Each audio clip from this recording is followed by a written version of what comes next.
libre journal que nous allons consacrer à un unique sujet. Résistance civile et unité patriotique face à l'islam radical. Mes invités, le général Christian Piquemal. Mon général, bonjour. Bonjour. Général Piquemal, vous êtes, parmi beaucoup d'autres qualités, ancien patron de la Légion étrangère et président du Cercle des citoyens patriotes qui vise, je cite, à préserver et restaurer les valeurs qui font la grandeur et le rayonnement de la France. Mon général, très honoré de vous recevoir au micro de Radio Courtoisie et merci d'avoir accepté mon invitation à ce libre journal de l'identité. Le général Antoine Martinez, expert en renseignement et coprésident des Volontaires pour la France, le général Martinez est également le président fondateur du comité de soutien au général Piquemal et nous aborderons naturellement les derniers développements concernant cette affaire. Le général Martinez se trouve actuellement en mission dans le sud de la France et interviendra donc par téléphone. Le colonel Fabrice Fanet, colonel de gendarmerie, qui interviendra également par téléphone et nous donnera son analyse de gendarme sur la sécurité des Français. Luc Sommer, bonjour. Bonjour. Luc Sommer, vous êtes concepteur des réseaux Rémora et c'est à ce titre que je vous ai déjà reçu à ce même micro il y a quelques mois. Absolument. Et enfin, Alain Wagner, entre autres porte-parole de l'UDCC, Union de défense des citoyens et contribuables, qui nous entretiendra par téléphone également de la prochaine journée de la désislamisation, journée sur la désislamisation, journée qui se tiendra à Béziers le 4 mars prochain. Alors, résistance civile et unité patriotique face à l'islam radical. Et je préciserai volontiers pour ma part dans la perspective d'une tentative de prise du pouvoir en France par le califat.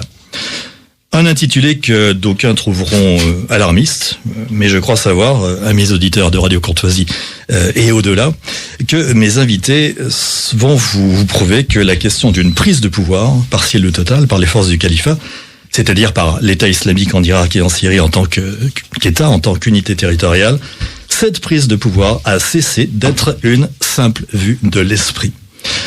La perspective d'émeutes de grande ampleur coordonnées dans les banlieues ethniques par l'État islamique, et donc avec les moyens d'un État, produira une sorte de 2005 puissance 100, et cette perspective est donc étudiée, vous pouvez l'imaginer, à mes auditeurs, avec le plus grand sérieux par notre état-major. Au moment de la sortie de son dernier livre, Un quinquennat pour rien, Éric Zemmour a révélé avoir reçu les confidences du chef d'état-major de nos armées, le général Pierre de Villiers, par ailleurs frère de Philippe de Villiers. Donc, voici ce qu'écrit Éric Zemmour dans son livre, page 36, ouvrez les guillemets. Il y a en France des centaines de Saint-Denis et de Molenbeek. Pour l'instant, on confine l'armée dans un rôle scandaleux de gardiennage, de protection des édifices religieux, vain et démobilisateur. Mais, continue Éric Zemmour, l'état-major de l'armée sait qu'un jour viendra où il devra reconquérir ces terres devenues étrangères sur notre propre sol. Le plan est déjà dans les cartons, il a pour nom Opération Ronce. Il a été mis au point avec l'aide de spécialistes de l'armée israélienne qui ont transmis à leurs collègues français leur expérience de Gaza. Fin de citation. Inutile de vous dire que, naturellement, l'état-major a démenti. Bien.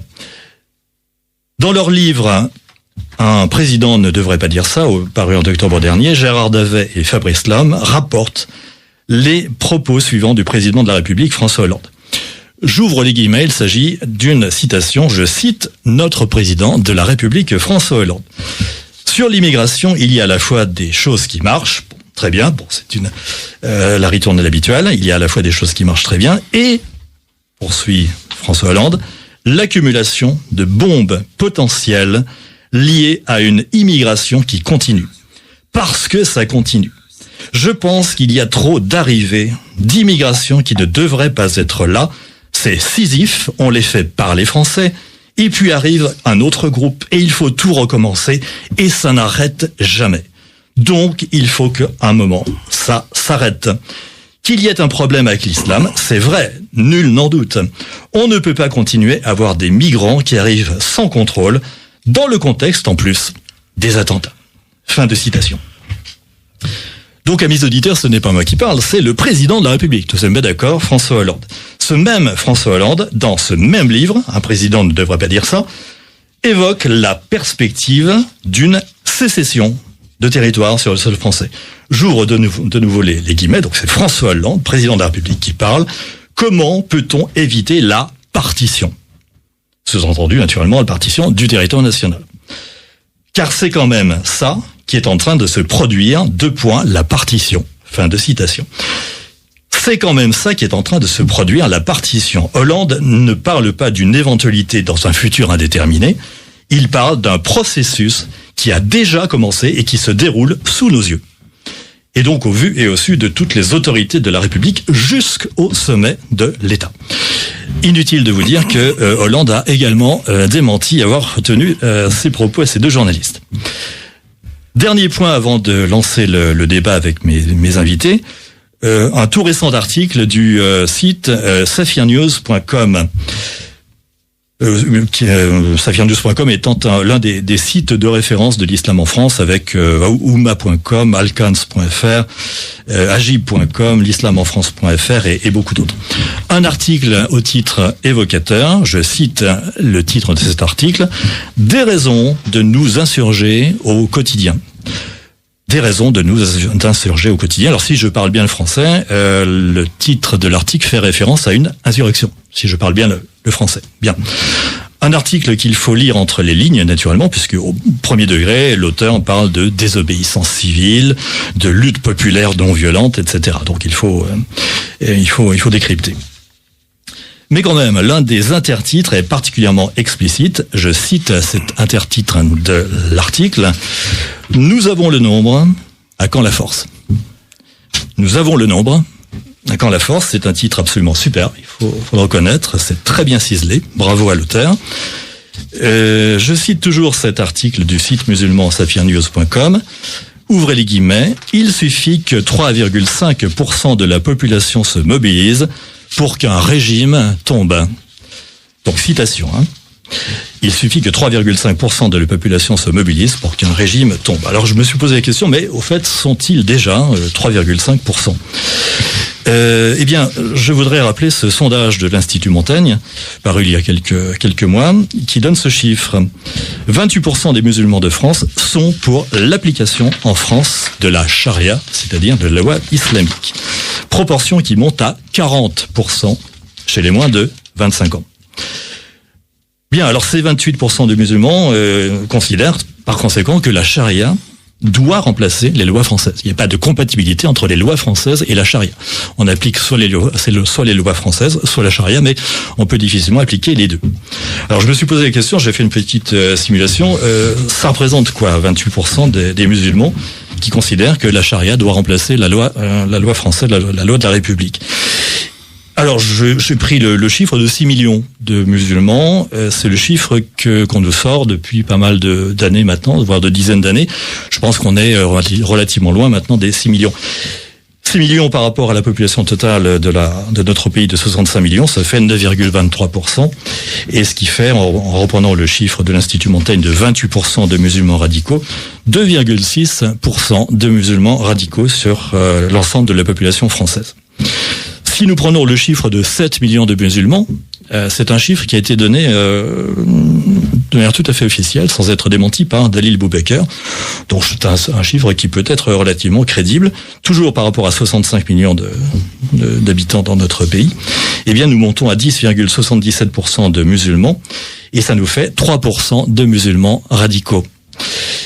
Et puis, quand est-ce qu'on dépasse les 3,5%, allez-vous me dire ? Eh bien, c'est quand on monte à 8,2 millions de musulmans présents sur notre territoire. Je pense qu'on est dans cette fourchette maintenant, autrement dit, le nombre cité par safirnews.com est dorénavant atteint. Il y a en effet 3,5% de la population qui peut se mobiliser pour que le régime tombe. Bien, écoutez, voilà, donc je viens de faire peut-être un préambule un peu long. Je vais passer la parole à mes invités. Général Piquemal, ma première question sera donc très directe avec les chiffres et les faits que je vous ai donnés. Notre armée est-elle actuellement en mesure d'affronter l'épreuve capitale qui s'annonce et dans laquelle la survie de notre pays est engagée? Général Piquemal. Merci de me donner la parole. Bon, avant de répondre de manière complète à la question donc que vous m'avez posée, il me semble donc essentiel de fixer un peu le tableau de la situation de la France.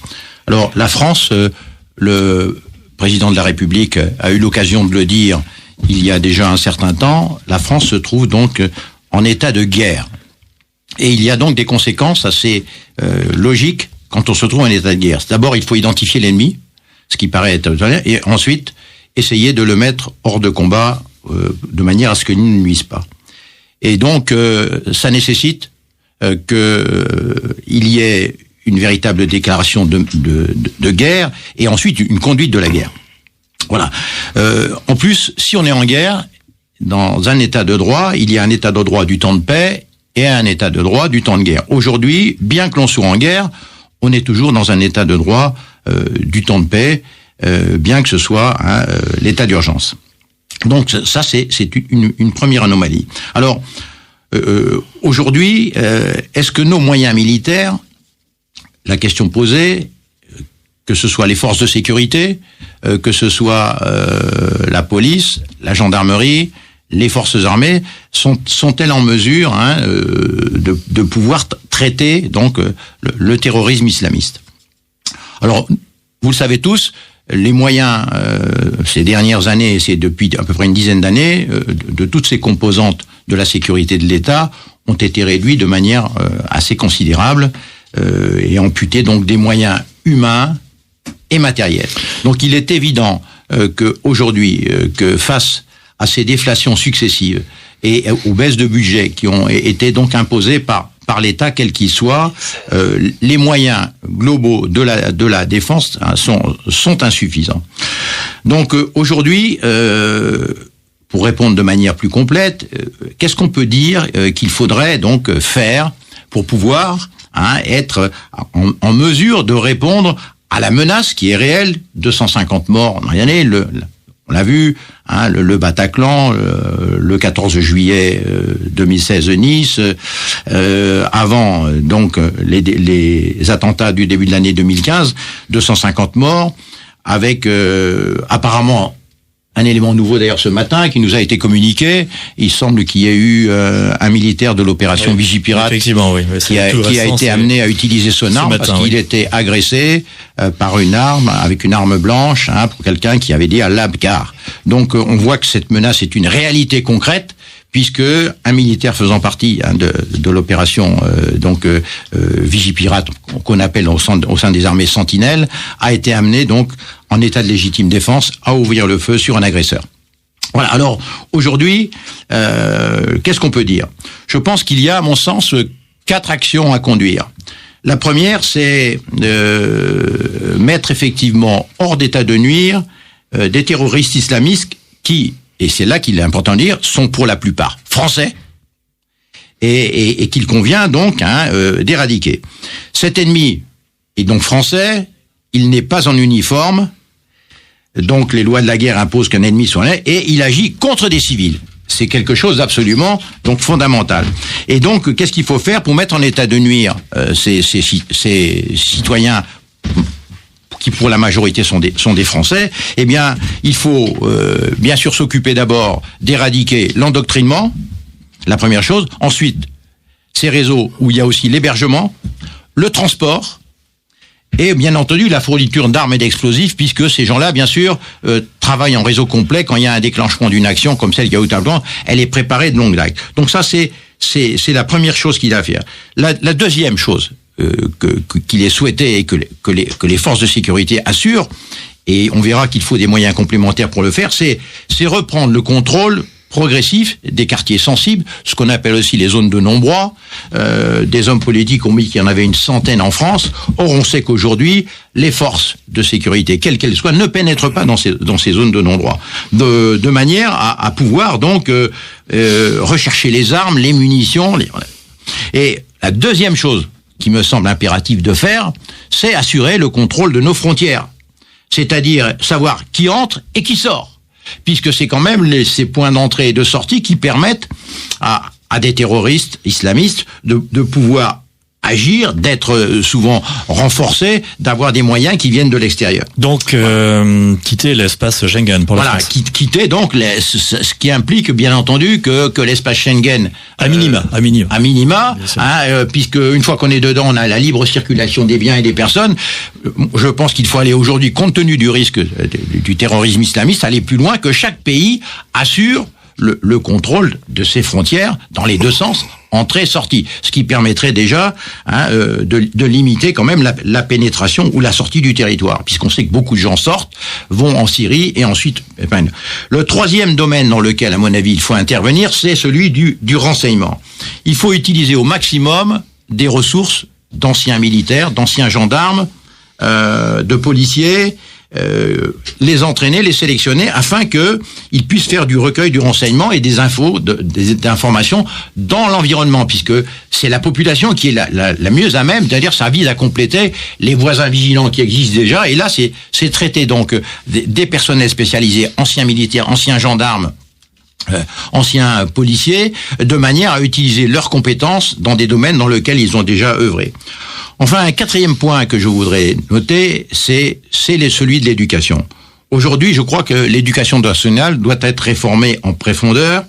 Son but, bien sûr, c'est de transmettre des savoirs, ça c'est une certitude, mais aussi, et ça n'est pas à mon sens assuré aujourd'hui, c'est faire acquérir des valeurs de respect, de goût de l'effort, de patriotisme, de la culture française, à travers donc la langue, l'histoire, la géographie, chose qui n'est pas faite aujourd'hui, et donner la fierté d'appartenir à cette communauté nationale qu'on appelle la patrie, qui est la terre des pères, dans laquelle en fait on est fier de servir. Voilà, je pense en préambule ce que je souhaitais dire. Je voudrais simplement rajouter que aujourd'hui, si l'État maintient qu'on est en guerre, et je pense que c'est le cas, il faut conduire la guerre. Ça s'appelle la conduite des opérations. Donc il faut, bien sûr, pour cela, avoir une armée puissante, la renforcer. Quand je dis l'armée, c'est les forces de sécurité, police, gendarmerie et bien sûr les forces militaires. C'est aussi essayer de mener des actions dissuasives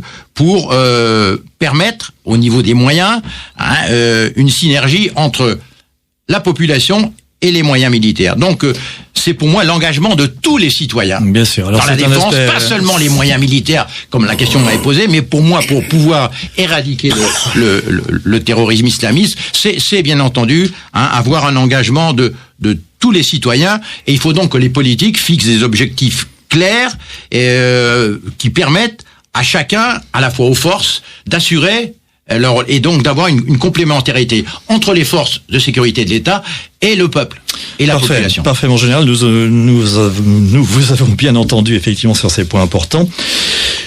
Je crois que nous avons un nouveau correspondant au bout du fil. Alain Wagner, vous êtes parmi nous ? Oui, absolument. Oui, bonjour Alain Wagner. Bonjour. Vous êtes défenseur des droits de l'homme et des libertés fondamentales, intervenant à l'Organisation pour la sécurité et la coopération en Europe, OSCE. Vous êtes président de l'International Civil Liberties Alliance, ICLA, membre fondateur et porte-parole de l'Union des défenses des citoyens et contribuables, c'est plus facile à dire, UDCC, également porte-parole du laboratoire d'idées Vérité, Valeurs et Démocratie et consultant politique en stratégie de communication sur l'islam. Merci de répondre à nos questions dans le cadre du Libre Journal de l'Identité de Radio Courtoisie. Alain Wagner, je vous ai reçu il y a quelques mois au même micro où vous nous avez présenté ce qu'est le protocole de Barcelone à l'origine de l'islamisation de l'Europe. Et votre intervention de 13 minutes chrono sur le sujet est devenue absolument virale sur Internet. Vous allez nous parler aujourd'hui de la journée de Béziers qui se tiendra le 4 mars prochain et qui aura pour thème la désislamisation de la France et de l'Europe. Journée dont vous êtes l'un des co-organisateurs. Alain Wagner, de quoi s'agit-il ? Eh bien, il s'agit d'un événement qui finalement a bien été introduit par le général Dickmann. Effectivement, si rien n'est fait dans notre pays, nous allons effectivement très probablement vers des troubles extrêmement importants. Mais ma devise c'est travailler pour le meilleur tout en préparant le pire. Et donc, excellente devise. C'est travailler pour le meilleur. Il y a un copyright ou pas ? Non. Bon, très bien, je vais la réutiliser là. Voilà. Et l'idée de la réunion de Béziers, c'est justement travailler au meilleur, travailler à sortir de la problématique, parce que je pense que maintenant nos sociétés partout en Europe ont compris nous faisions face à une problématique islamique. Et donc Béziers, c'est répondre à un manque de pensée politique, à un manque d'idées.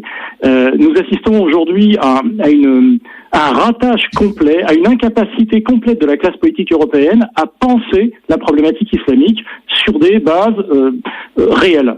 On est aujourd'hui face à des discours idéologiques qui n'ont bien souvent aucun rapport avec la réalité. Et aujourd'hui, il faut penser ce qui nous arrive. Ce qui nous arrive est un problème d'islamisation. Or, j'en avais parlé lors de mon dernier passage sur vos antennes. Qu'est-ce qu'est l'islamisation ? C'est l'arrivée progressive des règles de la charia dans un pays. Quand je parle de règles de la charia, les us et coutumes de la charia, les habitudes sociales, les pressions politiques, etc.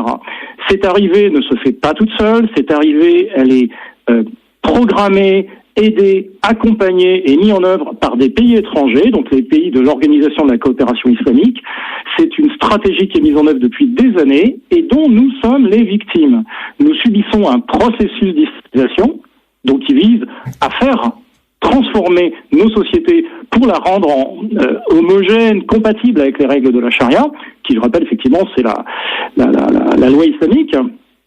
Eh bien, cette entreprise hostile, qui est une entreprise de transformation de nos sociétés, pour lui faire perdre ses structures, ses valeurs, sa civilisation, pour la remplacer par une civilisation islamique avec des valeurs islamiques et un mode de fonctionnement islamique, c'est un processus hostile, puisqu'il vise à la destruction de nos institutions et de notre système.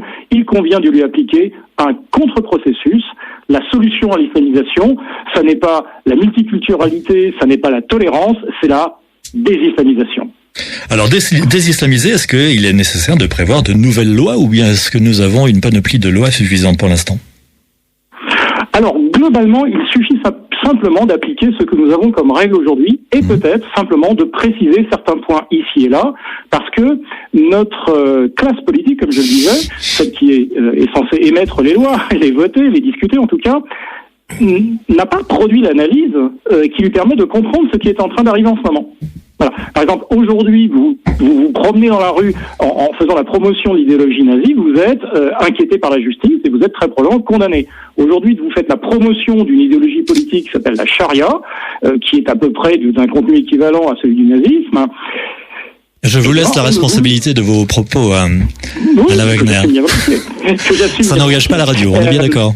Voilà. Et vous n'êtes pas inquiété, parce que vous êtes déguisé en activiste religieux et vous faites passer vos activités qui sont d'un ordre subversif et hostile vis-à-vis de la société dans laquelle vous pratiquez vos activités comme des activités religieuses et vous drapez dans la cape d'inviolabilité de la religion en disant mais vos règles, vous Européens, m'autorisent moi à faire ce que je suis en train de faire. Ceci nécessitera quelques ajustements législatifs. D'ailleurs, nous allons avoir un juriste de très haut niveau, un avocat international belge, qui va nous expliquer comment on peut insérer des politiques de désislamisation dans le droit européen et international. Alors vous parlez de cette personnalité importante, un avocat belge. Quelles sont les personnalités qui assisteront à cet événement, qui participeront à cet événement ? On est bien d'accord que ce n'est pas un parti ou un mouvement politique de plus. On est bien d'accord ? Ah non, pas du tout. Notre but est vraiment, le but de Béziers, c'est le lancement d'un nouveau concept politique, concept dont nous avons besoin pour penser la réalité aujourd'hui, pour réagir politiquement.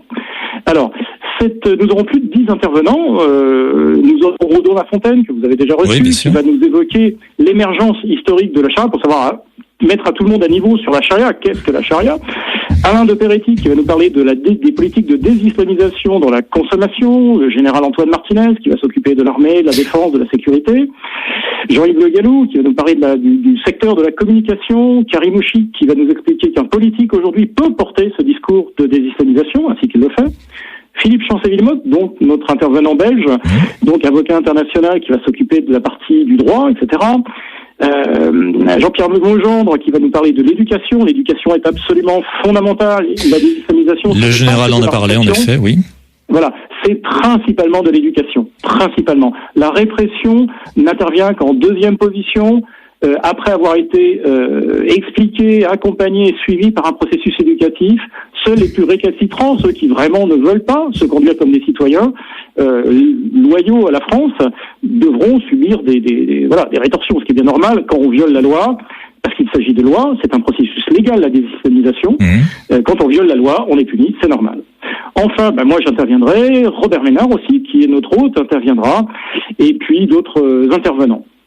Donc ça va être un programme très chargé. Oui, j'imagine. Pour vraiment perspective que les gens qui arrivent à Béziers en repartent avec l'idée parfaitement claire que la désislamisation c'est faisable et que les mesures sont simples, applicables, nécessaires, légitimes et réalistes. Pardonnez l'ironie de ma question, Alain Wagner, mais attendez-vous une prise de conscience des partis du système ? C'est aussi un petit peu pour ça que le timing de cet événement a lieu en plein dans la campagne présidentielle. Qui est occupé par des choses qui n'ont pas grand intérêt et pas, en tout cas, pas de relation avec les problèmes fondamentaux qui nous préoccupent. Mais enfin, passons, c'est une l'affaire Fillon. Voilà, vous venez de résumer assez rapidement l'essence de la teneur du propos politique français. Ah oui, c'est lamentable, hein, c'est lamentable. Enfin, on s'occupe de l'écume mais non pas de la vache. Voilà, oui, tout à fait. Voilà. Eh bien, justement, voilà, cette pensée politique que le système n'est pas aujourd'hui capable de produire, il faut bien que quelqu'un le fasse. Eh bien, nous allons le faire. C'est aussi la responsabilité des citoyens de s'occuper de leur société et de produire de la pensée politique. A priori, la classe politique n'a pas de privilège à ce niveau-là et surtout, manifestement, pas de compétences en ce moment. Eh bien, nous allons mettre des gens compétents sur le sujet et nous allons montrer à la France, au monde politique, dans le paysage des idées, ce concept de la désislamisation. L'islamisation, elle est légitime, elle est nécessaire et elle est pensable, elle est faisable. Alain Wagner, faites-vous le lien entre désislamisation et réémigration ? Non, aujourd'hui, je pense que c'est une erreur conceptuelle vraiment de tout mélanger.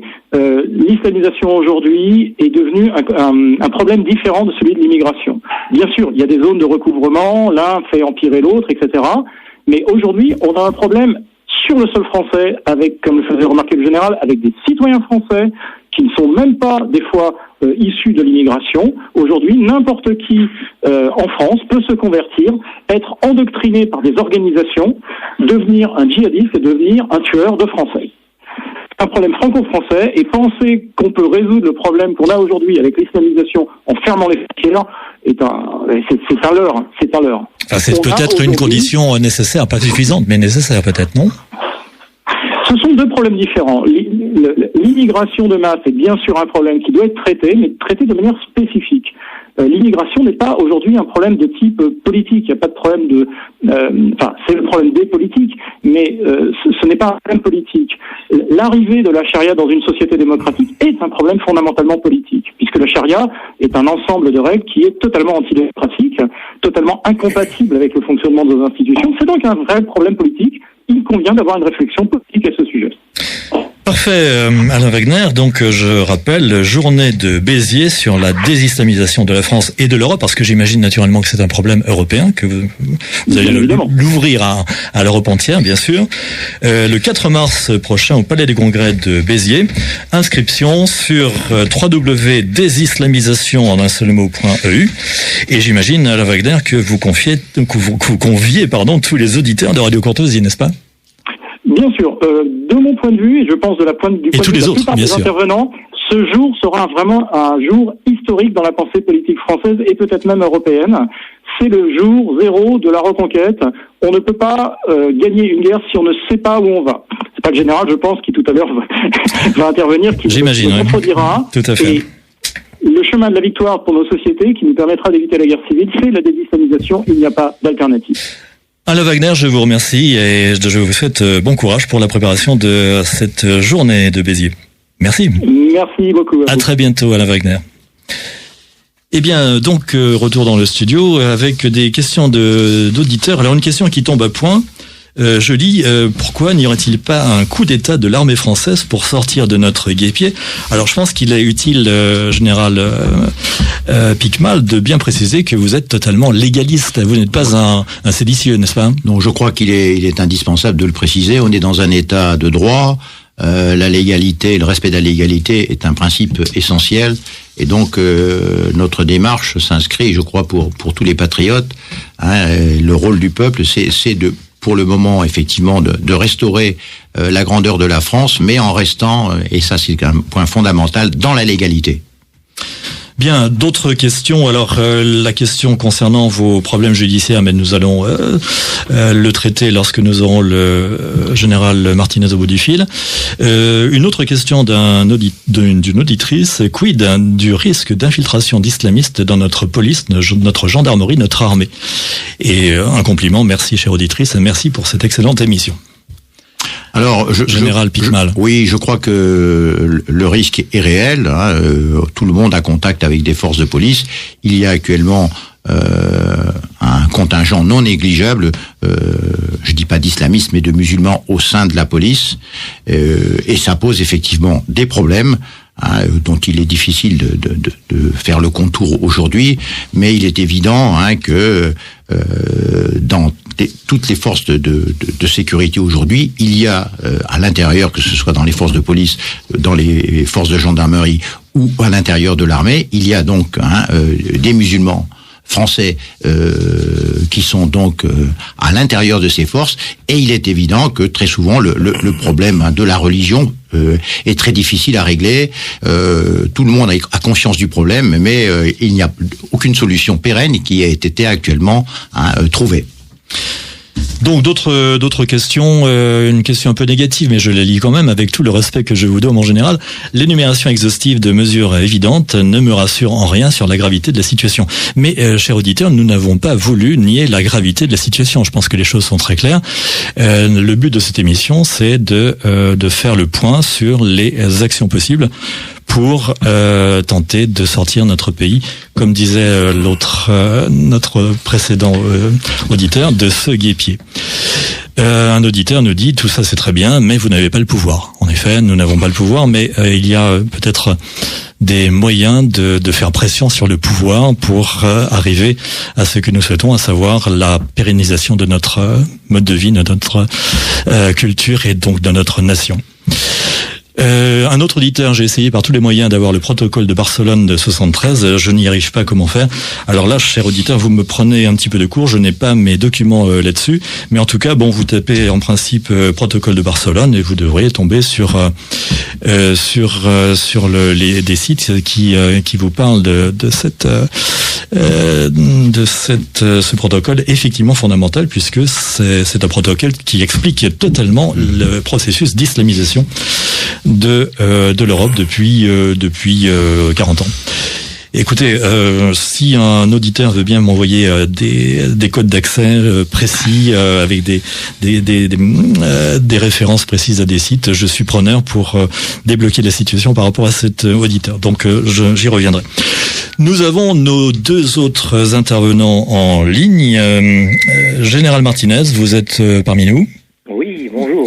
Bonjour Général Martinez.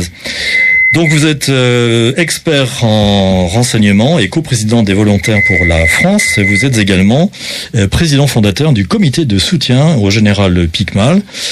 Je me permets de rappeler le but de ce comité. Je cite le dernier communiqué publié en date du 1er février, entre autres sur le site Minurne Résistance.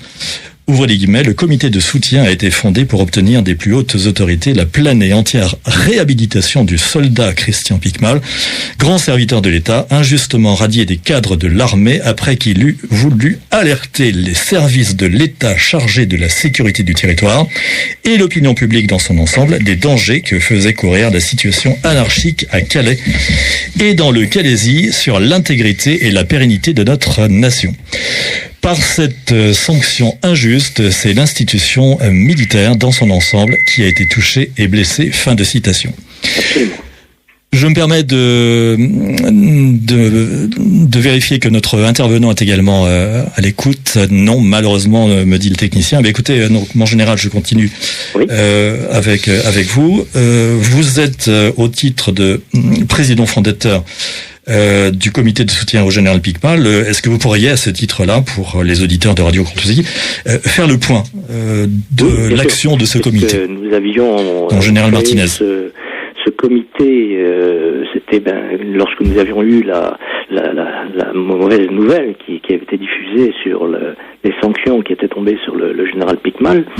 Je rappelle en plus que le décret avait été décidé au cours du mois d'août dernier et que le général Picmal, principal intéressé, n'avait eu connaissance que au cours de la seconde quinzaine du mois de septembre. Voilà, donc c'est ça, simplement pour dire dans quelles conditions cette affaire, je dirais, nauséabonde est arrivée.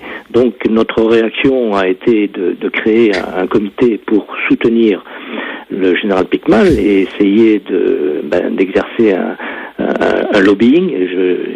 Je m'excuse pour groupe de pression, courtoisie, mais le but est là, c'est pouvoir par notre action arriver à réhabiliter, comme nous le disions dans ce texte que vous évoquiez, réhabiliter dans sa fonction le soldat Picmal. Et donc notre action a été engagée, elle se poursuit actuellement. Pour votre information, nous sommes aux alentours de 52 à 53 généraux et amiraux en deuxième section qui ont signé la pétition. Oui, c'est considérable. Voilà. Et ce texte que vous évoquez, qui sont les vœux du comité de soutien aux armées, a été signé par 23 généraux à ce moment. Peut-être aussi parce que notre emploi du temps ne nous a pas permis de préparer le texte suffisamment tôt et nous voulions le diffuser à tout prix, comme vous pouvez le penser, avant la fin du mois de janvier. Au-delà, présenter des vœux, c'est un petit peu délicat. Donc nous en sommes là aujourd'hui et notre action se poursuit. Notre intention est d'attendre les élections, les prochaines élections présidentielles, les prochaines élections législatives. Et bon, cela va nous amener à la fin de l'été probablement, mais à ce moment-là, nous allons engager une action directement au niveau de nos gouvernants, au niveau du chef de l'État, pour exercer notre pression pour obtenir la réhabilitation du général. Alors il est évident que lui, de son côté, a engagé en temps opportun un recours en Conseil d'État, mais comme vous le savez, les arrêts du Conseil d'État, ça prend du temps, il faut pas se leurrer, ça prend entre 18 et 24 mois à peu près. Sauf dans un cas particulier où l'arrêt du Conseil d'État est tombé, je crois, la même journée. Oui. Vous vous souvenez peut-être de l'affaire Dieudonné? Oui, c'est vrai. Voilà, donc ça peut être très rapide. Lorsque les politiques se sentent gênés, ils n'hésitent pas à faire jouer la grosse bête. Des décisions, je dirais, des pressions politiques qui sont faites. Nous en sommes, et on l'a vu sur d'autres sujets, c'est, comment dirais-je, c'est un petit peu la dictature, entre guillemets, la dictature des juges. Dans certains domaines, on s'en rend compte, mais voilà, nous restons, comme le général Picmal le disait tout à l'heure, nous sommes des gens respectueux de l'état de droit et respectueux des règlements et des lois, et donc nous agissons en conséquence.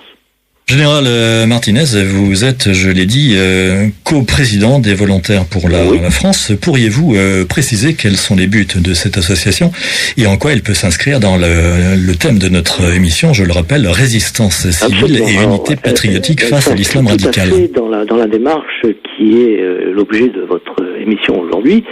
avec les personnes qui sont autour de vous actuellement, que ce soit le général Picmal, avec lequel nous avons décidé récemment de pouvoir ponctuellement mener des actions communes.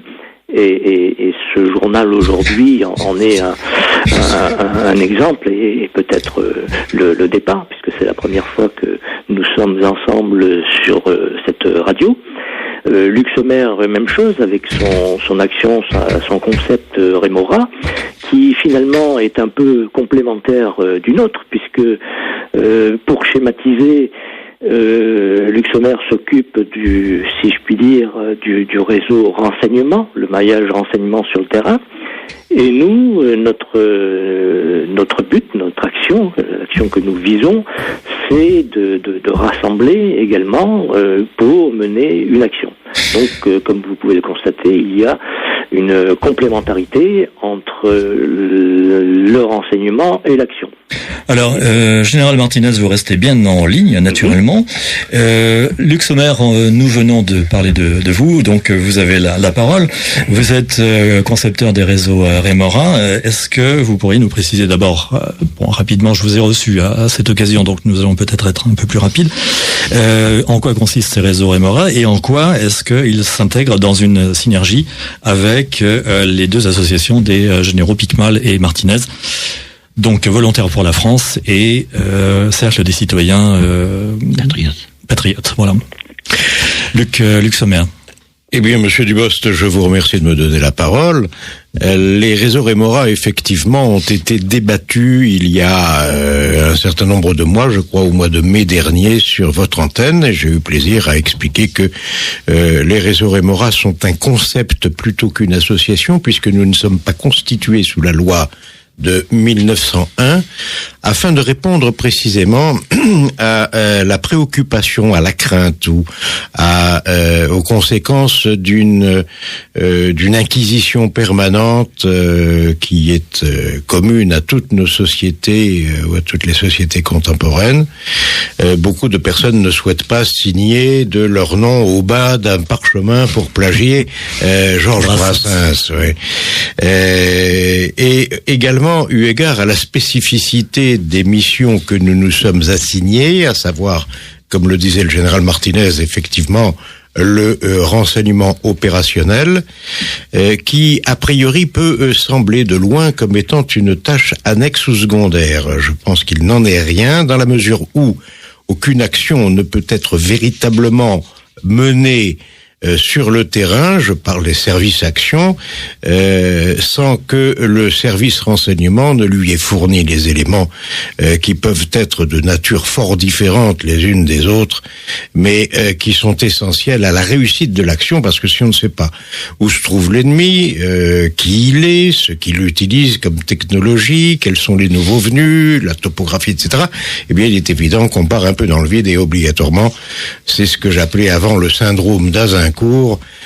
Chacun de célèbre des fêtes françaises, mais oui, hélas, chacun des personnes animées de la meilleure volonté du monde, sans coordination et sans savoir où ils vont, bien évidemment, vont à l'échec le plus cuisant. Donc Rémora, c'est un petit poisson qui n'est pas un poisson d'attaque.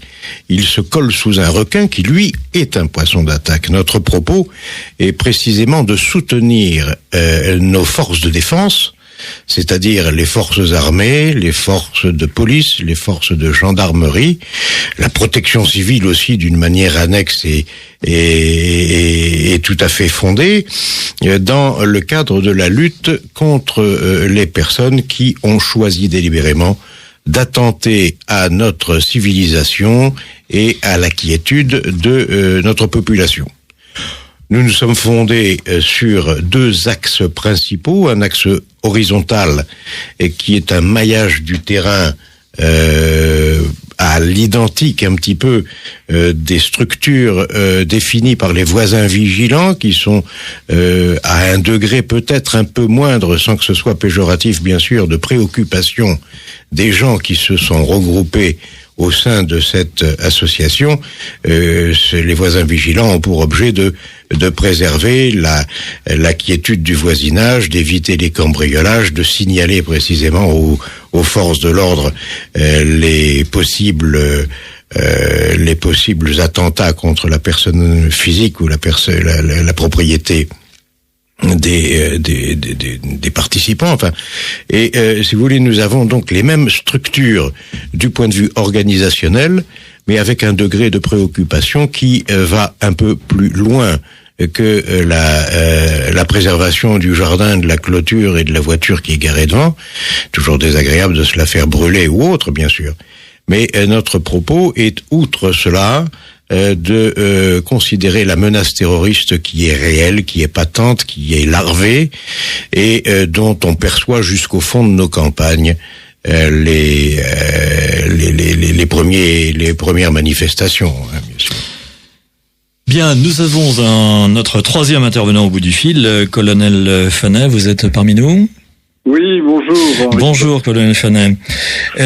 Vous êtes donc colonel de gendarmerie en retraite. Vous avez récemment publié un article remarqué dans la revue Sécurité Globale du criminologue Xavier Hofer sur les conséquences, selon vous et selon beaucoup d'experts, très négatives de la réforme Sarkozy, qui a redistribué les rôles de la police et de la gendarmerie, sans parler de la suppression de 12 500 postes entre 2007 et 2012 dans la gendarmerie et la police, sans parler non plus de l'affaiblissement, pour le moins, de nos services de renseignement.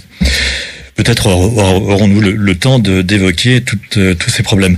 Mon colonel, quelle réflexion vous inspirent les propos qui ont été tenus dans ce studio depuis le début de l'émission par mes invités, les généraux Picmal et Martinez, et ainsi que par Luc Sommer à l'instant? Écoutez, je pense que évidemment toutes ces analyses correspondent à des réalités. Je voudrais juste, à partir du sondage dont vous avez fait état, le sondage qui avait été commandé par l'Institut Montaigne, oui.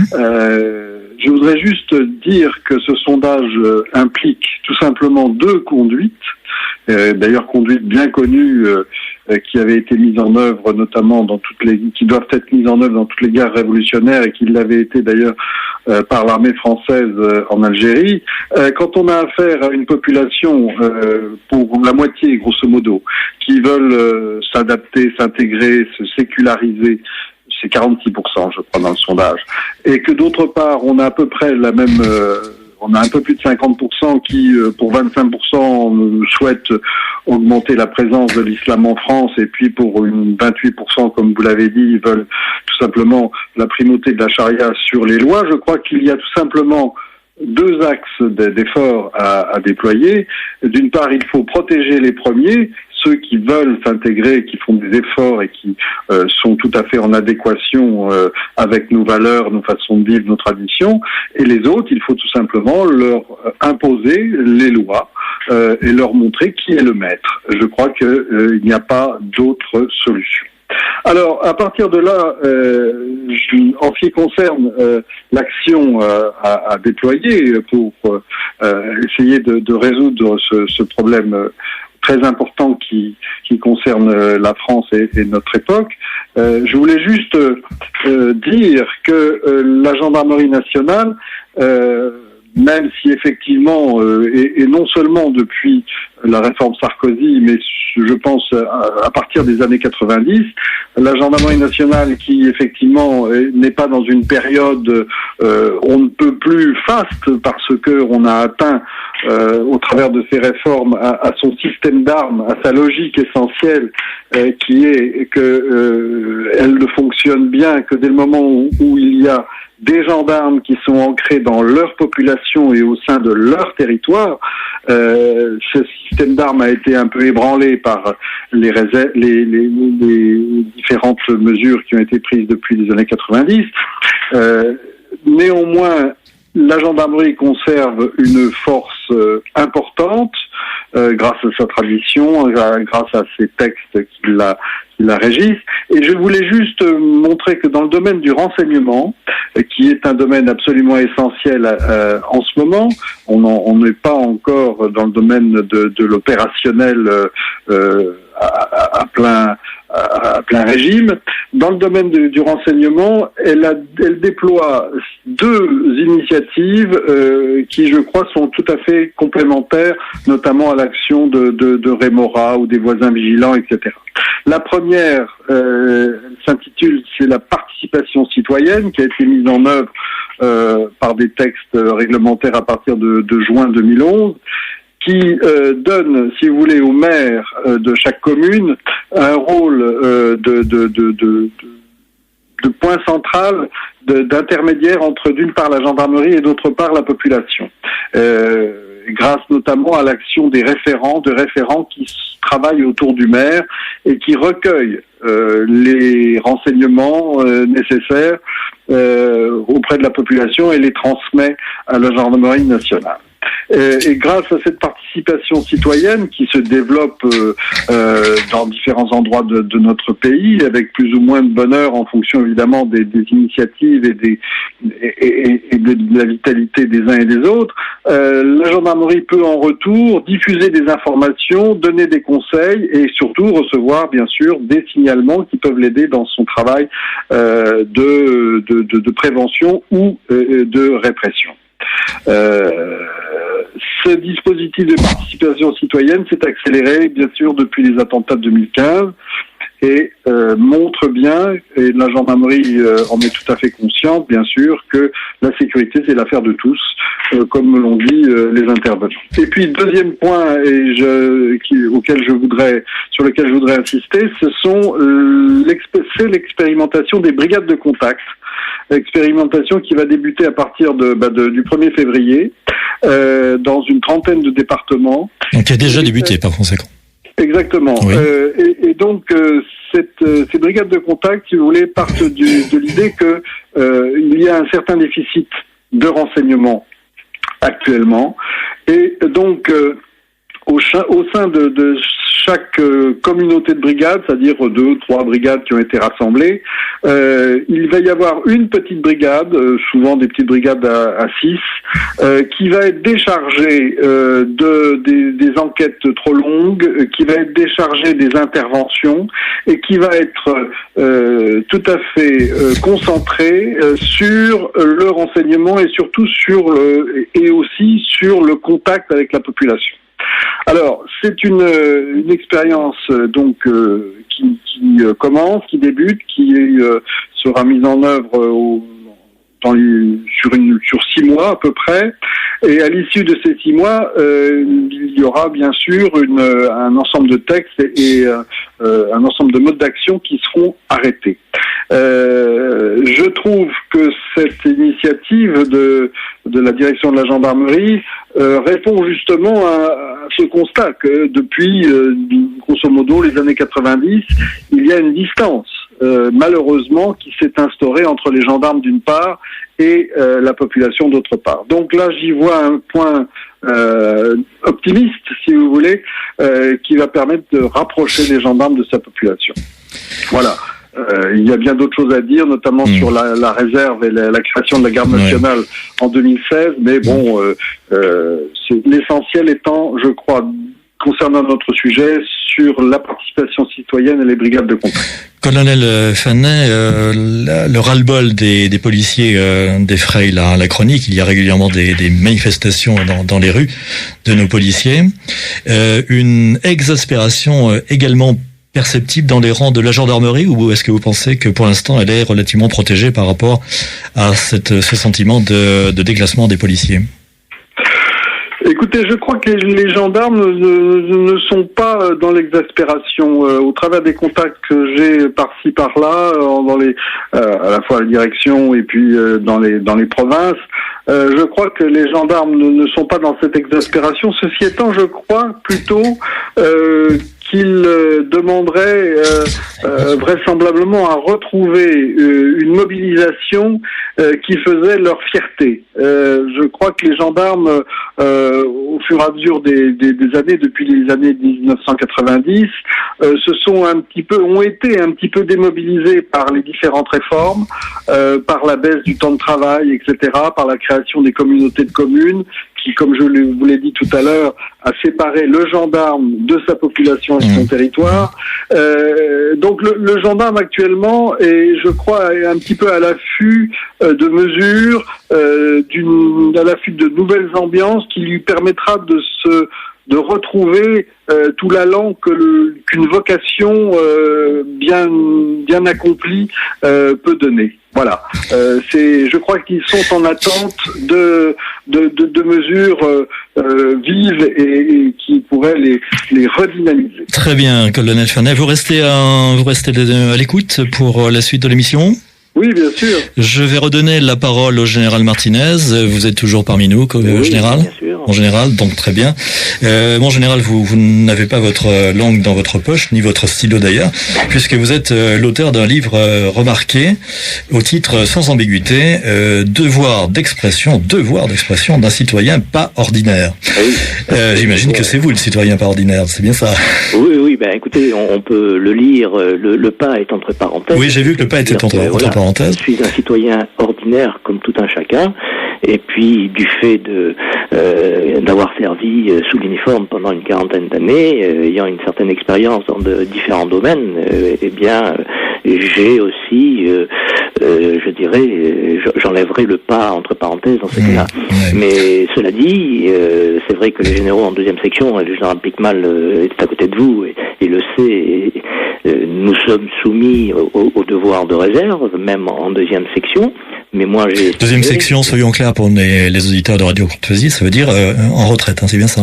Oui, c'est ça, en deuxième section, c'est-à-dire que vous avez les généraux en première section qui sont d'active en activité, voilà. Et lorsque le couperet de la limite d'âge tombe, eh bien, on vous met en tant que général. Le général n'est jamais en retraite. Oui, vous pouvez toujours être affecté à une mission, oui. A priori, bien sûr. Mais voilà, on est toujours à la disposition du gouvernement en cas de besoin. Et donc, de ce fait, nous sommes soumis à un certain devoir de réserve. Mais bon, ce devoir de réserve, la notion reste assez floue.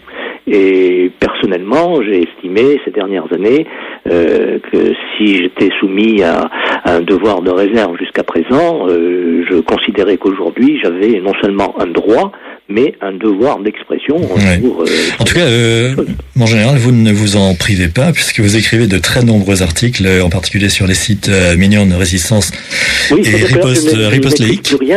Comme vous l'imaginez, mon réseau s'actualise en permanence à la suite de mes écrits. C'est l'avantage d'utiliser cet outil formidable que représente l'Internet aujourd'hui, qui est un outil dont les gouvernants voudraient supprimer, parce que bien évidemment ça met mal à l'aise. Les informations ne peuvent pas rester inconnues du citoyen très très longtemps. Donc il faut utiliser cet outil. Et moi, je voudrais revenir effectivement sur un certain nombre de choses qui ont été dites, et en particulier sur la situation aujourd'hui. On a parlé d'islam radical, d'islam. Moi, je parle d'islam, et je voudrais quand même revenir sur la situation que moi je considère non seulement préoccupante, mais grave, parce que si on prend, je crois que nous l'avons dit, ça. Je crois qu'on n'a pas caché le fait que la situation était grave à nos auditeurs. Je ne crois pas. Bien sûr, non, c'est pas ce que je veux dire. Mais si on revient sur le rapport publié par l'Institut Montaigne au mois de septembre dernier, je crois que nos responsables politiques, qu'ils soient de l'opposition ou de la majorité, devraient se pencher sur le sujet et commencer, si ce n'est pas encore fait, à bien réfléchir, parce que la situation est catastrophique. On nous dit que déjà l'un des chiffres le plus contestable, à mon avis, c'est la présence de la population musulmane sur notre territoire. 6, 7, 8 millions, plus peut-être. Voilà, cette étude nous parle de 3 à 4 millions. C'est vraiment ridicule. Faire croire ce chiffre. Moi, personnellement, et je l'ai déjà écrit dans l'essai que vous évoquez, aux alentours de 10 millions. Et je suis prêt, sur un plateau quel qu'il soit, à le démontrer, chiffre à l'appui. Cela dit, si on prend quand même les pourcentages qui sont donnés dans cette étude, 28% des musulmans sur notre sol, en arrondissant, disons 30, considèrent leur religion, je dirais religion entre guillemets, parce que ce n'est pas qu'une religion, mais ils considèrent leur religion comme un outil de rébellion contre la société française et l'Occident en général. Je dirais que c'est plutôt inquiétant. Parce que si on se réfère à des chiffres plus réalistes, 30% de 10 millions, nous avons là quand même 3 millions de musulmans qui sont dans une attitude complètement radicale et qui veulent imposer la charia. Que l'on peut qualifier de radicaux, par conséquent. Absolument. Mais d'accord. Un musulman qui considère que la charia a préséance sur l'ensemble des lois de son pays d'accueil est un musulman radical. Nous sommes tout à fait d'accord sur l'utilisation de cet adjectif. Absolument. Et au-delà, tout à l'heure on a évoqué le chiffre... Même s'il ne pose pas de bombe, nous sommes aussi d'accord là-dessus. 46% qui seraient sécularisés. Quand on lit le texte c'est une petite moitié, de l'Institut Montaigne, les 46% concernent ceux qui sont totalement sécularisés, et ceux-là, effectivement, il faut les protéger, parce qu'ils sont citoyens français, ils se sont intégrés, ils sont assimilés pour un grand nombre, et donc il faut les protéger.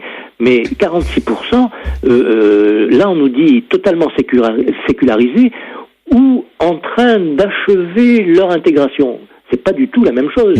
Moi, si vous voulez, concernant tous ces chiffres, je considère qu'on a 30% de gens qu'il faut maintenant protéger, c'est évident, qui sont intégrés. On a 30% de gens qui sont complètement radicalisés, et donc ça représente quand même 3 millions. Et ce qu'il reste, si on prend 30 plus 30, ça fait 60, allez, pour simplifier, 40% qui ne sont pas, je dirais, ni intégrés, et qui sont prêts à basculer du côté des plus virulents. Donc c'est dire, à mon avis, la situation de notre pays aujourd'hui.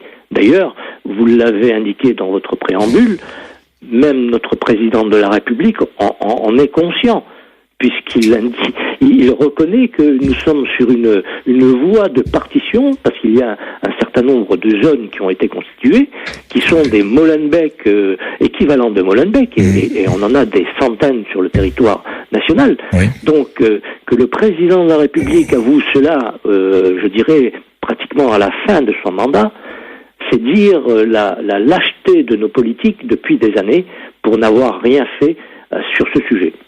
Vous ajoutez dans un article, je vous cite, que ce manque coupable de lucidité a conduit à la situation désastreuse que nous connaissons avec l'entrée sur notre territoire de populations dont la culture et la religion, incompatibles avec les nôtres, invalident par leur nombre tout espoir d'intégration. Donc c'est ce que vous venez de dire. Absolument. Et si on revient quelques mois en arrière, et tout cela entre, si vous voulez, dans cette stratégie culturelle islamique dans les pays non musulmans, il y a un certain nombre d'étapes qui se sont produites. La première, c'est celle qu'a évoquée Alain Wagner, avec notamment la signature à Doha en 2000 de cette stratégie dont nos responsables, nos élites politiques ne peuvent pas ne pas connaître le texte. Mais par la suite, il y a quand même eu une deuxième étape. Parce qu'il faut revenir sur cette crise et ce que je considère moi comme une invasion migratoire qui a commencé en fait au moment du printemps arabe. Le printemps arabe est survenu en décembre 2010, mais dès le début de l'année 2011, nous avons eu affaire à un flux de migrants qui traversaient la Méditerranée depuis la Libye. Mais ça s'est aggravé en 2015, comme vous le savez, avec plus d'1 million, 1,3 million migrants. Et là, eh bien, nos politiques, qu'ils soient au niveau national, au niveau européen, n'ont pas compris que cela était dans la stratégie décidée par le monde islamique. Là, c'est la phase que je considère comme étant la phase 2, c'est-à-dire, et puis l'État islamique l'avait promis dès la fin de l'année 2014, il avait promis qu'il allait faire en sorte que 500 000 migrants envahissent l'Europe. En fait, vous avez vu les chiffres, on peut multiplier le chiffre par 3 aujourd'hui, et nos responsables politiques n'ont pas voulu le reconnaître et ne le disent pas, mais moi je vous le dis, c'est une attaque sans précédent des nations européennes, dont le but, dans un premier temps, est de déstabiliser, de déstructurer nos sociétés, que ce soit sur le plan social, et ethnique, moral, etc. Donc, voilà. Et cela étant, on a bien vu que cette invasion s'est accompagnée, on a eu pendant cette même période des attentats sur notre sol, des attentats terribles, avec notamment sans remonter au début d'année 2015, avec les journalistes de Charlie Hebdo, de l'hypercacher. On l'a eu en fin d'année, le Bataclan, le Stade de France, etc. Et là, on a bien compris que la 5e colonne existe bien et qu'elle a réussi à faire un maillage sur l'ensemble du territoire européen, pas seulement français, puisqu'on l'a vu, un certain nombre d'attentats ont été commis dans d'autres pays, notamment en Belgique, il n'y a pas très longtemps. En Allemagne. Et parmi ces djihadistes, bien sûr, chez nous, en fin novembre 2015, des Français, je dirais, par leur naissance, mais parmi eux également des migrants, donc des clandestins qui ont infiltré le flux migratoire que nous avons connu. En général, vous avez parlé tout à l'heure de lâcheté, mais vous allez en fait beaucoup plus loin dans vos analyses, puisque vous mettez, avec un point d'interrogation, mais peut-être que le point d'interrogation ne s'impose pas, vous parlez d'inconscience irresponsable de la part de nos politiques, ou, dites-vous, collaboration avec l'ennemi. Donc vous allez très loin dans votre jeu. Absolument, oui. Si vous voulez, le point d'interrogation, c'est un effet de style, rhétorique. Mais quand on pose la question, la réponse est incluse dans la question, en effet. Absolument. Oui, ça, c'est évident. Et d'ailleurs, il faut peut-être se pencher un petit peu sur certaines études de Terra Nova. On y retrouvera un certain nombre d'arguments. Moi, il y a 2 études. Terra Nova, qui est, je précise pour les auditeurs de Radio Courtoisie, est l'un des principaux laboratoires d'idées de la gauche, enfin du Parti Socialiste, pour être précis. Parmi ces études, il y en a 2 que je cite d'ailleurs dans mes écrits, et qui sont effectivement c'est pour schématiser. La gauche a bien compris depuis de nombreuses années que l'électorat classique habituel des classes sociales ouvrières, etc., leur était... Et maintenant les classes moyennes, d'ailleurs. Étaient passées de l'autre côté, et que donc il fallait... Quand vous dites de l'autre côté, c'est carrément, pour être précis, le Front National. Il fallait maintenant créer un nouveau socle électoral, notamment en recrutant, en allant chercher dans cette immigration qui est d'une culture totalement différente de la nôtre. En général, vous restez parmi nous. Oui. Je vais donner la parole à Luc Sommer pour un problème qui ne va pas sans doute améliorer l'optimisme de nos auditeurs. Luc Sommer, vous souhaitez nous entretenir des prochains soubresauts que va connaître le Maghreb et en particulier l'Algérie. Donc nous écoutons. Oui, bien sûr, avec les incidences, sur notre territoire. Les réseaux Rémora, effectivement, ont été conçus initialement dans un but de renseignement opérationnel, mais également de protection individuelle de la personne d'une manière efficace et surtout très discrète.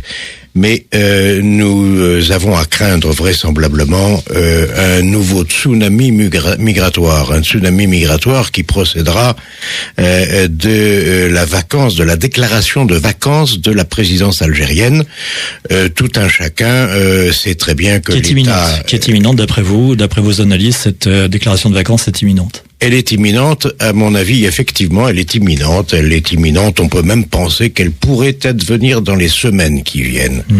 Qu'est-ce qui va se passer? Il va se passer que, étant donné que Daesh a été militairement vaincu ou est en passe d'être militairement vaincu sur les théâtres d'opérations irakiens et syriens, ils ont repoussé leur base activiste sur la Libye.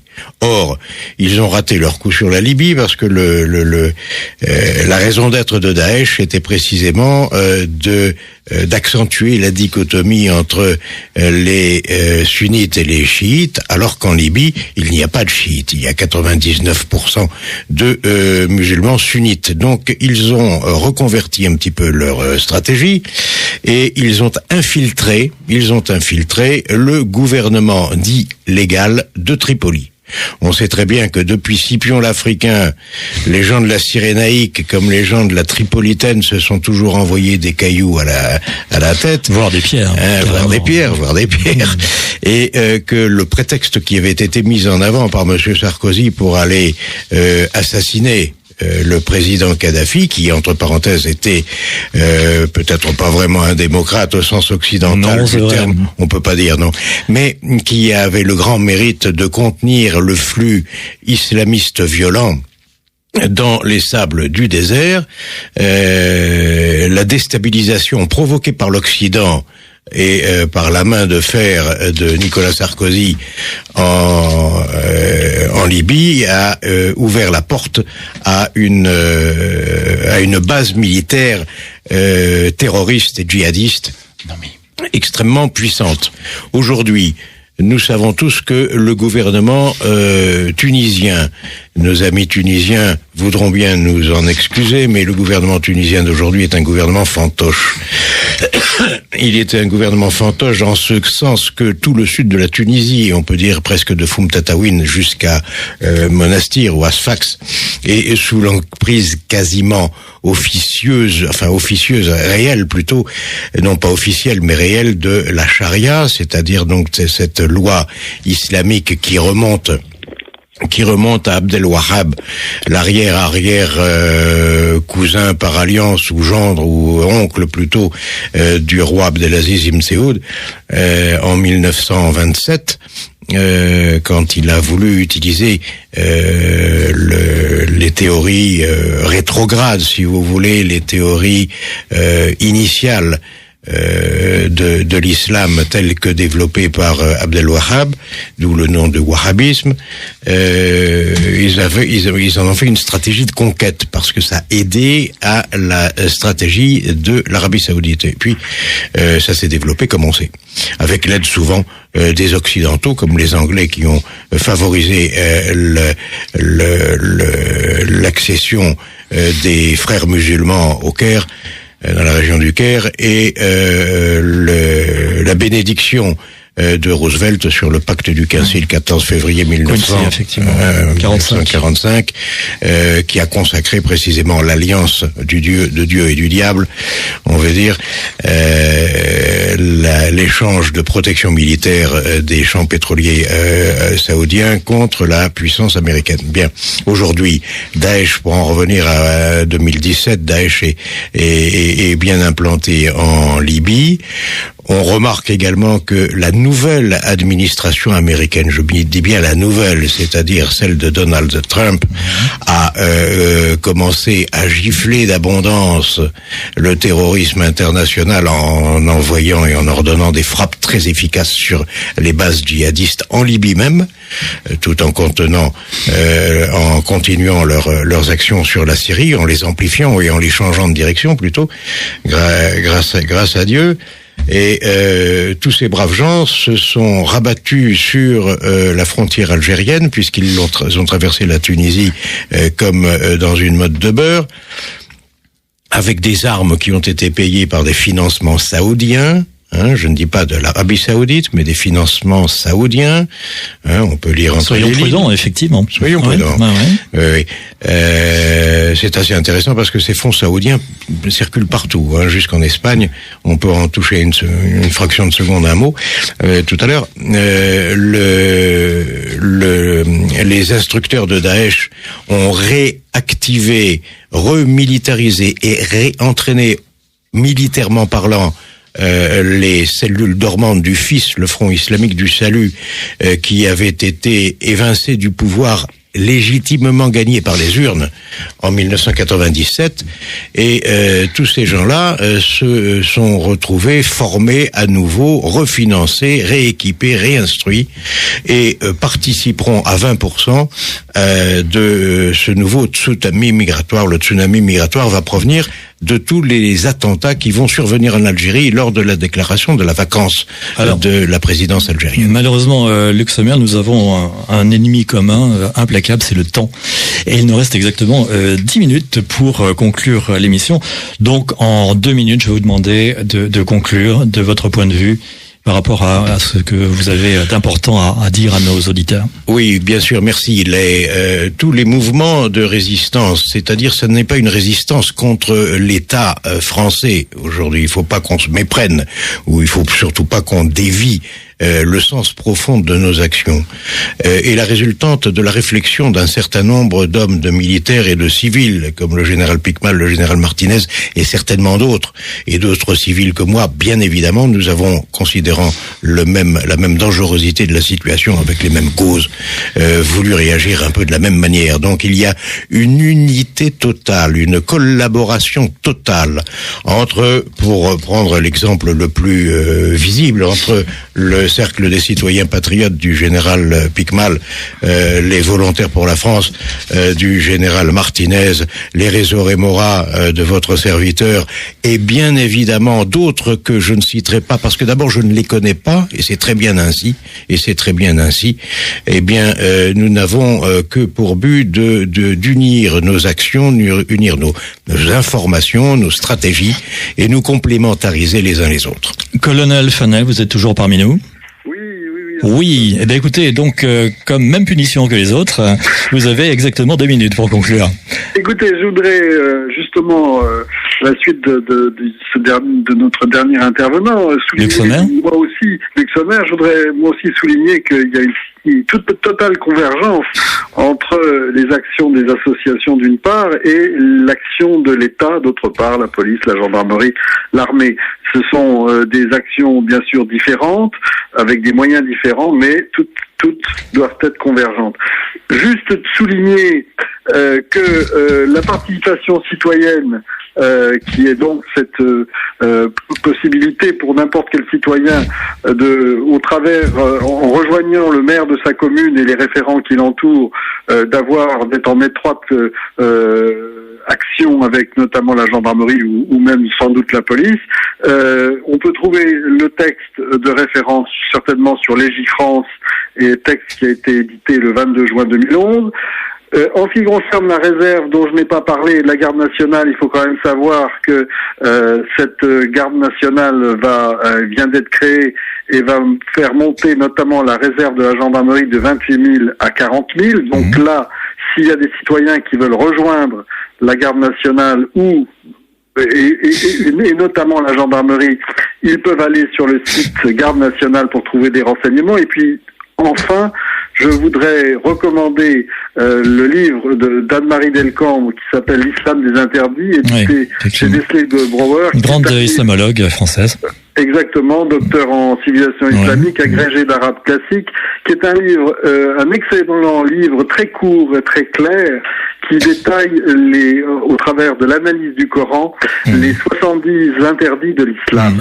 Et enfin, pour terminer, si les auditeurs veulent connaître l'article qui a été publié dans oui, dont j'ai parlé, effectivement. Ils peuvent effectivement taper sur Internet « Restaurer la gendarmerie » et en deuxième référence, ils peuvent aller sur le site de Polémia. Très bien, d'accord. Voilà. Écoutez, merci Colonel Fanet, merci pour ces propos. Général Martinez, vous êtes toujours parmi nous ? Oui. Bien, écoutez, donc vous avez compris la consigne. 2 minutes pour conclure. Écoutez, je vais être assez bref. Merci. Voilà, j'ai été très heureux de participer à votre émission. Tout ce qui a été dit, effectivement, maintenant il faut fédérer un petit peu les actions des uns et des autres, tout en restant dans la légalité. Nous sommes dans un état de droit dont se réclament en permanence d'ailleurs nos gouvernants et en particulier notre président de la République. Mais cela étant, lorsqu'on est en guerre, comme il a pu le dire, et en particulier son Premier ministre, Monsieur Valls à l'époque, Si nous sommes en guerre, et le général Picmal l'a dit en préambule, être en guerre, c'est nommer l'ennemi. Et nommer l'ennemi, si on nomme l'ennemi, eh bien, il faut fixer le but de guerre. Quand on est en guerre, on ne peut pas déclarer, entre guillemets, une guerre sans fixer un but. Jusqu'à présent, le but n'a pas été fixé par nos politiques, en particulier par le président de la République. Le fait d'instaurer un état d'urgence, qui a été instauré fort tardivement d'ailleurs, n'a pas modifié beaucoup les choses, puisque cet état d'urgence, à mon avis, à l'exception des premiers jours, n'est qu'un état d'affichage. On aurait pu faire beaucoup mieux en déclenchant cet état d'urgence. Cela étant, je proposerai à nos responsables politiques, pour terminer, une citation de Julien Freund, auquel je me réfère d'ailleurs dans mon essai que vous avez cité tout à l'heure, dans la partie du politique. Je cite: en politique, il faut envisager non pas le mieux, mais le pire, pour que ce pire ne se produise pas, pour que l'on se donne... Qu'avait donné Alain Wagner tout à l'heure, effectivement, oui, c'est ça. Voilà. Écoutez, mon général, merci d'avoir accepté notre invitation au micro de Radio Courtoisie. Je donne la parole, mais vraiment 15 secondes chrono, à Luc Sommer, qui a encore des choses à dire. Non, je voulais simplement préciser qu'une guerre civile, puisque tout le monde pense à ce phénomène gravissime, ne se déclare pas. Elle se déclenche brusquement dans le dos des citoyens les plus paisibles, les plus endormis, les plus anesthésiés par la propagande de la bien-pensance, qui ne veulent voir le mal nulle part. Heureusement qu'il y a des bisounours, mais ce sont des victimes potentielles et immédiates. L'effroyable dictature des bisounours. Général Picmal, vous avez le mot de la fin. Bon, écoutez, merci de me donner la parole pour la conclusion. Je voudrais faire 5 remarques qui me paraissent essentielles sur tout ce qui a été dit.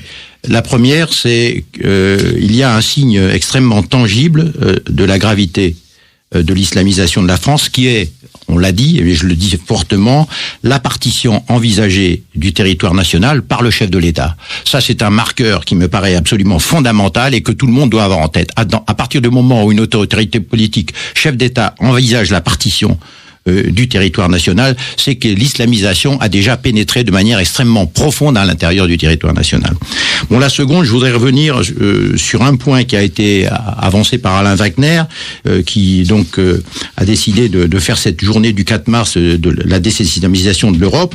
Je pense, il l'a dit fort justement, qu'il s'agit d'un concept politique qui est extrêmement séduisant, puisqu'il a dit c'est le jour zéro de la reconquête, mais je pense qu'il faudra accompagner ça, le concept, aussi d'action directe derrière pour valider et conforter cette désislamisation. Le troisième point sur lequel je voudrais faire aussi une remarque, c'est au colonel donc Fanet, qui a annoncé 2 initiatives de la gendarmerie qui me paraissent remarquables, la participation citoyenne et les brigades de contact. Alors pour la participation citoyenne, je voudrais faire une remarque extrêmement précise, c'est que c'est à l'intérieur des mairies que ça se situe, et là je voudrais dire qu'il y a une très très grande partie des maires qui sont totalement inconscients de la réalité de la situation, donc il n'est pas du tout certain que si le concept de participation citoyenne au niveau des mairies est bon, beaucoup de maires n'ont absolument pas conscience de la réalité. Donc il faudra essayer... Voir le livre de Joachim Bellueca, le livre qui courtise l'islamisme, effectivement. Qui en parle. Oui. Enfin, bien entendu, pour m'inscrire dans la logique de ce qui a été dit avant, il est pour nous essentiel aujourd'hui d'unifier, de fédérer tous les mouvements patriotiques qui ont pour but donc le soutien des forces de sécurité. Enfin, un dernier point qui me paraît encore peut-être le plus fondamental, c'est que la légalité et le patriotisme ne sont pas incompatibles. Au contraire, ils sont tout à fait complémentaires et que donc je pense que chaque citoyen doit être convaincu que un patriote est quelqu'un qui peut parfaitement travailler dans la légalité, et on a besoin de tous les patriotes. Merci mon général. Eh bien écoutez, je vais rappeler les invités de cette émission. Donc le général Christian Piquemal que vous venez d'entendre, ancien patron de la Légion étrangère et président du Cercle des citoyens patriotes. Par téléphone, nous avons eu le général Antoine Martinez, spécialiste du renseignement et coprésident des Volontaires pour la France, membre fondateur du comité de soutien au général Piquemal. Par téléphone également le général Fabrice Fanet, colonel de gendarmerie, entre autres auteur d'un article de référence dans la revue Sécurité Globale du criminologue Xavier Roffer. Luc Sommer, concepteur des réseaux Emora, qui nous a entretenu de la situation dramatique du Maghreb, qui risque de rajouter beaucoup de problèmes aux problèmes. Et enfin, Alain Wagner, porte-parole de l'UDCC, qui nous a entretenu de la prochaine journée de Béziers sur la désislamisation qui se tiendra au Palais des Congrès de Béziers, donc le 4 mars prochain.